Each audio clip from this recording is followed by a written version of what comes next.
Fucking phone call conversation which I discovered today. So a dude was calling from a sanitarium because... A sanitarium? A sanitarium. Do you explain that for me, please? A psych ward. Oh, okay. There you go. So he was calling up about what happened to him in the Pilliga, and man, it is... The psych ward. It is truly fucking horrifying. So I personally... we'll listen to it. Let's listen. Exactly.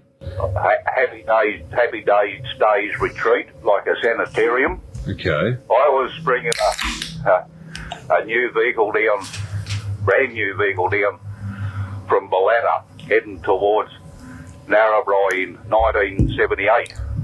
In September it was 78, and heading for Tamworth, and I missed the turn off out of Narrabri to go to Gunnedah, and I kept going. I didn't know where I was going, and I saw these old mileage pegs on the side of the road. They'd been like painted over in those days, and I thought the engraver in it was a G, like for Gunnedah, but in actual fact they were a C for, turned out to be Coonabarabra. Right, okay. Coona. And about halfway along the road sort of thing, I started to get a bit concerned. The fuel was running pretty low, and in the distance I saw what turned out to be in those days a telecom beam heading my way.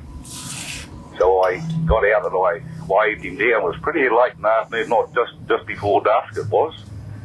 Anyway, he pulled up and he cracked the window down just to frighten it a little bit, and I said, "Look, I don't know where I am. Can you tell me where I am, mate?" And he said, "Yeah." He said, "You're in the middle of the Pilliga. Do you know where that is?" I said, "No, never heard of it." He said, "What's your problem?" I said, "I'm nearly out of fuel. What?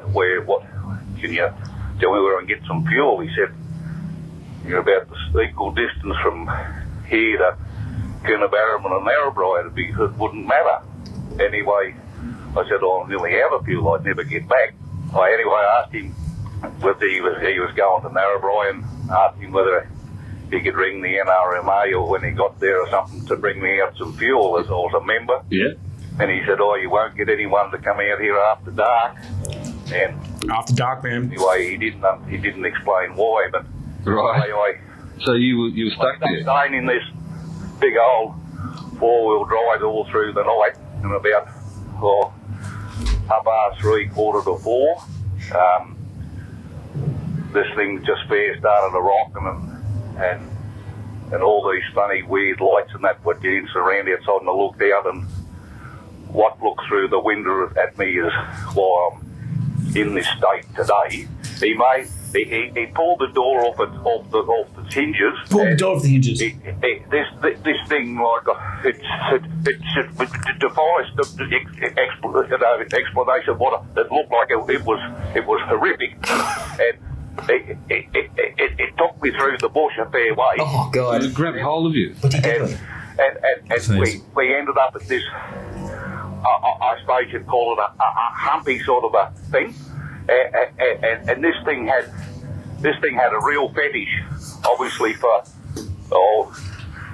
real thin, bow-legged, knock-kneed, white, hairy legs. He had pairs of legs hanging up, and Pairs of legs. and when he realised that I was no good to him, What? he took me back. He took me back to the Keep listening, road, whatever it was. I assume it was a he. If it was a she, there's something wrong in the world. But Bongo. I never ever Bongo. saw him again. And What the fuck? and a timber truck picked me up the next morning when it went through, and he took me to Coonabarabra, and it wasn't long after that they made me stay at Happy Days Day Retreat, and I've been here. The sanitarium. Bongo, that is just an amazing Listen to story. me, man. It starts wigging out. And Miss Andy tells me apparently that there's some idiot out there in the middle of it somewhere last week or something, attempting fate. There's got to be something wrong with the person. What Can the you give us if I can't not pushing you too hard. Jesus. What did it look like? Fucking A. What? I can't explain it. It was horrible. Pretty scary story there, Bongo, and thank you for that. And Jesus. you look after yourself, okay? I'm going to pass your concerns on to Trev. What the fuck? What do you think about that? Well, it fucking went there. I did. So this creature he described was it say white, bow-legged? No. With So lots of legs. He couldn't describe it, but he said it took him back to it. So it opened up his. It ripped his fucking door off. It dragged him him, back to its Humvee or whatever the fuck. the fuck is a It- Humvee? Oh well, but it had people's legs. Hanging Oh, it up. had people's legs. Had people's bowed legs hanging up. Oh, there. fuck. And then when his legs didn't look good enough, it fucking took him back, man. And he said it was that horrific. That's why I'm in a fucking sanitarium. And that's where he's calling from. Yes. And then he started having an episode Yes. at the Did end. you hear? And Yes. when you hear that, it's like the Barney and Betty Hill thing, like the Yes. horror in the voice, man. You know what I mean? Like, As the travellers would have watched the Barney and Betty Hill story yeah. where they were recorded. yeah, And you could hear the terror in their voice, just like this gentleman here, Bogo. yeah, Bongo, I believe. Bongo? Yeah, I hope. Man, he what- probably still needs to stay there because yeah. What do you think about that? That was that's fucking fucking creepy, sick, eh? man. That Yeah. like I've never heard of it. The Pilliga.